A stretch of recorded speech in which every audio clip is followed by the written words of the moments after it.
40 seconds remaining in this 24-hour motor race. And even at this late stage of the race, Michael Christensen is finding speed in the Allegra Motorsports car. Just managed the best first sector of that car in this race. So Michael Christensen catching a little bit of clean air by the looks of things, doing a 55.9, and that has helped to eke out his class lead in GTD to 1.4 seconds over Christopher Mies. Nose to tail again between the two Cadillacs, leaving the International Horseshoe.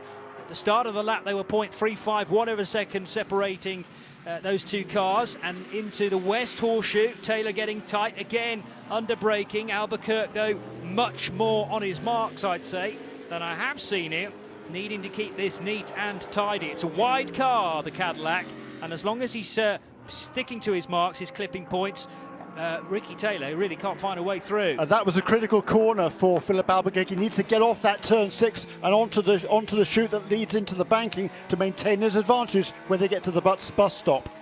Nose to tail as well for the GTLM fight. Here comes Pile round the outside at the International Horseshoe. Can't find a way through there. Dirk Muller stopping the Ford GT perfectly, turning it right and getting good power nice and early out of that car, the low slung Ford GT. And the roofline on a Porsche is not exactly high, but it looks like a big car compared to that svelte GT out front. Porsche trying to find its way through, but no joy so far. Yeah, Ford versus Porsche, and that's the same a little bit, just a few car lengths further back basically. Number 912 car just forced its way past number 68, so split the 69 and the 68. That is a battle for 5th, 6th and 7th in GTLM. 9 minutes to go, and the overall race leaders are working their way through the kink on the infield into the right-hander at the International Horseshoe. The white car ahead of the blue car and blue and black car of Wayne Taylor Racing. Gap opens up to about 7 car lengths as they head for the kink. There is traffic to deal with, though, in a moment or two for Philippe Albuquerque. Quite a lot of GT traffic out of this corner, the second tight right-hander of the lap. Now, if the two prototypes encounter this slower GTD traffic on the banking, that should be fine. There's plenty of space to get through. What they don't want to do is encounter back markers on the narrow infield sections. Again, Pile in the Porsche can draw alongside the Ford GT, being forced on that inside, or the outside line though. Dirk Muller's doing a tremendous job here to make sure the Ford is stopped late, but sufficiently to get the car turned in. We haven't seen anything like a moment that, for instance, James Collado, he made a slight error earlier on that allowed just enough of a car width for Muller to get through at the time. And Muller wasn't going to be asked twice, but so far nothing like that kind of error from Dirk. Indeed, massively experienced Dirk Muller, and he's been winning. He won championships in over here, way back. When was the one for Dick Barber Racing, wasn't it? In a Porsche on that occasion. That was back in 2000. On the GT Championship. Contact out front, that's between the two leaders, is it not? Because the Cadillacs have, well, I didn't see the incident myself. I saw the number 5 car going wide and there was contact maybe with the 10. Need to see that again, but it means that Philippe Albuquerque goes wide at turn number 1 and Ricky Taylor is now out front. So the number 10 machine leading the way, and this was perhaps down to the traffic again that I was mentioning. So heading off the tri-oval, here comes the 10 car, braking but not sufficiently. And there was no gap there for me. No. Ricky Taylor went for a closing door, and it was a spin in the end for Philippe Albuquerque, wincing on the Pratt perch there. Oh man, we really didn't want it to come to a head like that. And 7 minutes to go. Yeah, that's Wayne Taylor there, and you could see what he thought of that. It was written all over his face, wasn't it? Oh no, is what he meant, what he was thinking, even if he wasn't saying it. Pile. I think he's going to be asked to give that position. I'd be surprised if he wasn't by race control. I think there was a little bit of a gap, but not a Cadillac width. No, quite right. And Collado is slowly gathering pace here and trying to reel in or certainly being able to reel in Patrick Pilet and Dirk Muller. The top two in GTLM haven't changed positions. Meanwhile, it's side by side between the Monoplast by Land Motorsport car, not for position though, because it's side by side with the number 19 BMW. But what I was... Okay, it's the BMW going by there. It looked like for a moment the Audi had so much pace it was actually able to draw level with a GTLM car. Not the case. The 29 machine of Christopher Mies, though, is trying to get a hustle on here. 1.2 seconds is the gap to Michael Christensen, so that's bubbling nicely as well in GTD. I need three eyes at this point in the race, because that's the frustrating thing about this. You can see too much of the track. It's all going on in front of me. It's just a question of working out where to look next. 6:55 laps completed. 4.6 is the gap between Ricky Taylor and Philippe Albuquerque, and that incident involving Albuquerque and Taylor will be being reviewed as we speak. 5 minutes to go. And from Taylor's perspective, there was a gap, but he was never going to get far enough alongside Albuquerque before the door was slammed shut in his face. And Albuquerque actually did a tremendous job to get the car moving as quickly as he did. Spun it round through a full 360 degrees, worked out where he was on the track, which way the track was going, and has rejoined just 3.9 seconds back, you know.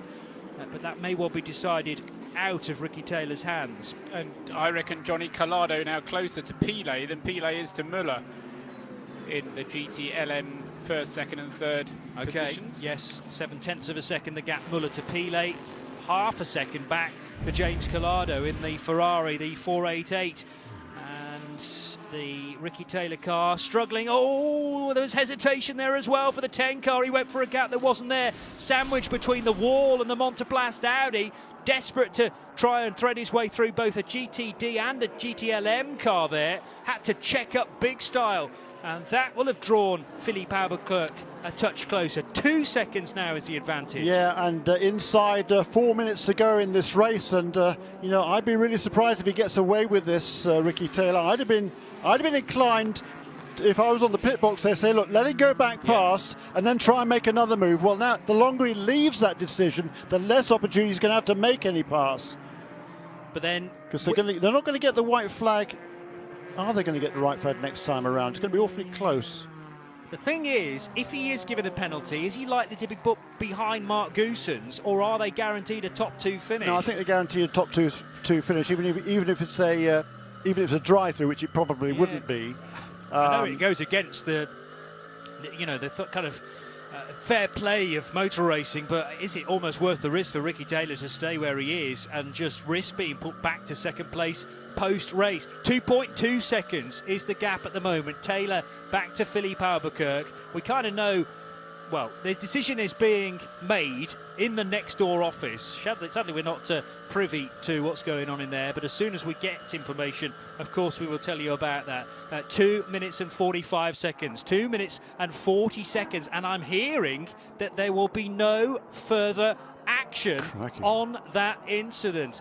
No action on the incident involving the two Cadillacs out front. Ricky Taylor legitimately leads this race. There is a 2 second gap between Ricky Taylor and Philippe Albuquerque, and Action Express Racing will be being informed of that. Well, 2 minutes and 15 seconds to go.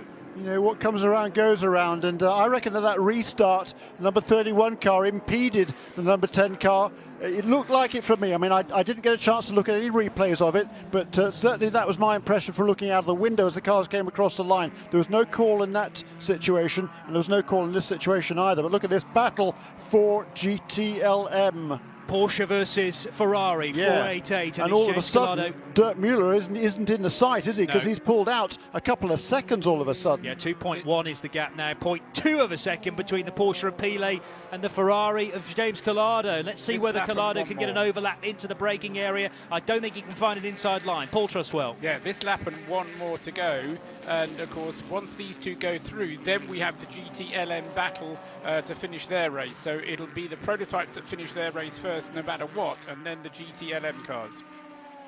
Tweet from Alex Capadia, who is a contributor often to Radio Le Mans and IMSA radio coverage. He, in his opinion, was ambitious from Ricky Taylor, but he was overlapping the 5 when the 5 started to close the door. Albuquerque's fault for him. At worst, 50-50, says Alex Capadia. A minute to go on the clock. The white flag is being prepared now and about to be displayed to Ricky Taylor. So Ricky, 6, 5, 7 laps completed. He's coming out of Speedway Turn 4 now, and here is the white flag displayed to Wayne Taylor Racing and the brand new Cadillac. Over the line it goes, the DPi VR, and into the turn number 1 for the final time. We have 35 seconds on the clock. The lead margin has come down again. 1.5 seconds between Ricky Taylor and Philippe Albuquerque. Meanwhile, James Collado trying to find a way by the Porsche of Patrick Pilet. Can't do it there at the West Horseshoe, and Pilet almost deliberately running out a touch wider than he would do ordinarily, so that the Ferrari can't find a way up the inside at turn 6 either. What's the exit speed like for the 911 car? Pretty good. Up onto the banking. There are cars to negotiate here, and quickly the 911 swoops back down to the double yellow line there with the clock now reading 0. We are on the final lap, that is confirmed, but the leaders are so close here. 1.5 seconds has become maybe a second as they head into Speedway Turn 1. And in GTD a couple of laps ago, it looked like the Porsche of Michael Christensen had a pretty comfortable 2-second advantage. They're going down into Turn 5, and there's less than a car length between those two in a battle for GTD.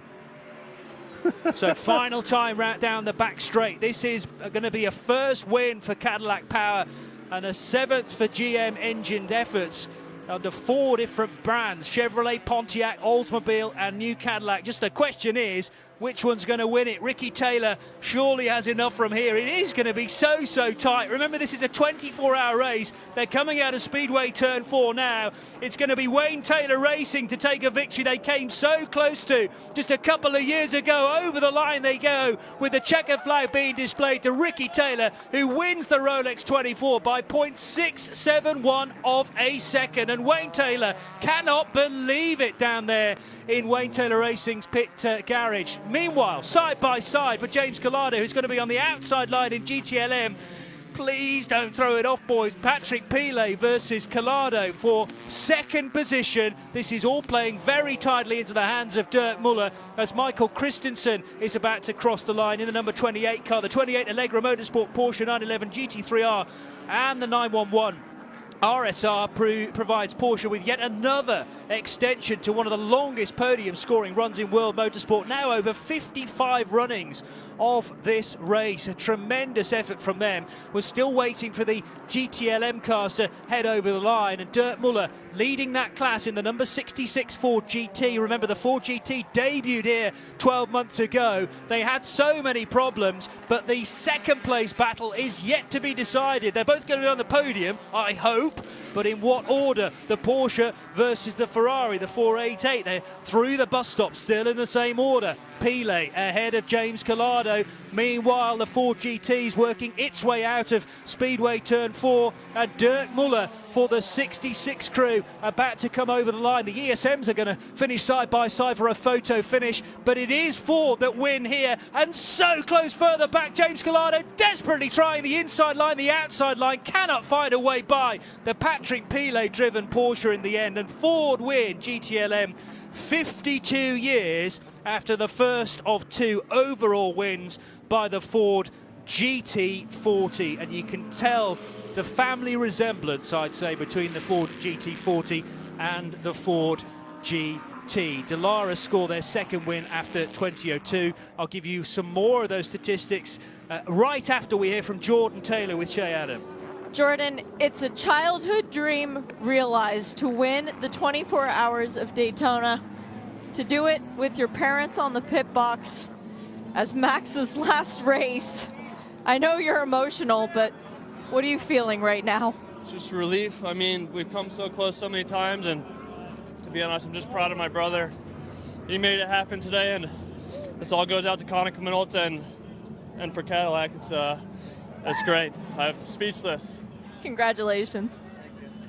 He's not normally speechless, Jordan Taylor, but you can hear the emotion there in his voice. Boy, that was a hard-won victory, John. Oh, magic stuff. And Johnny Palmer, we've sent him for a lie down in a darkened room. Marvellous stuff from Johnny Palmer. Coming up, Michelin Post-race tech, keep the questions coming in at IMSA Radio, hashtag Michelin PRT. The whole team are getting on the Dallara Cadillac to head to John, it's Nick. Can you throw? I'm going to try to get your hand. And Nick Damon talking to us there. Nick, that was on air. Oh, sorry, I didn't know I was on air. I do apologise. Down now with in the celebration of Ford, just trying to go a quick word with Joey Ham from the 66. Joey, fantastic result. You won yourself a watch. Oh man, this is. I told my family.